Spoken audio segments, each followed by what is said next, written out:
В Владикавказе прошел вечер памяти героя Советского Союза, верного сына остинского народа Энвера Ахсарова.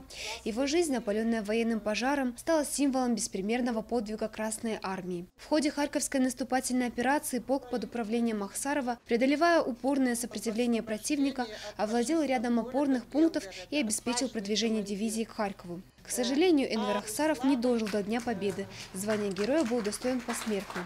Его именем названа улица в Харькове, а его подвиги повествует книга Николая Гринько «Сердце Энвера». Почтить память героя в этот день пришли дети с ограниченными возможностями по здоровью, волонтерские отряды и ученики школ.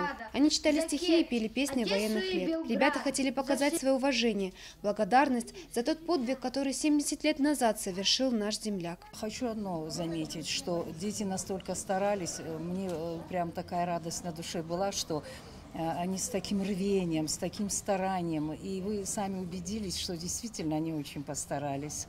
И мне приятно, что цель достигнута. Откуда эти дети? Это дети с ограниченными физическими возможностями из центра Алания, руководителем которой я являюсь.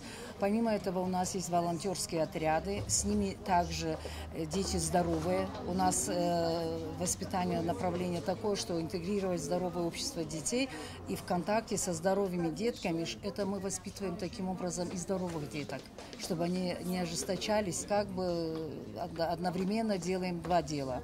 Воспитывая больных детишек, вернее здоровых детишек, больные в свою очередь как бы себя чувствуют полноценными. У нас девиз «Смотри на меня как на равного».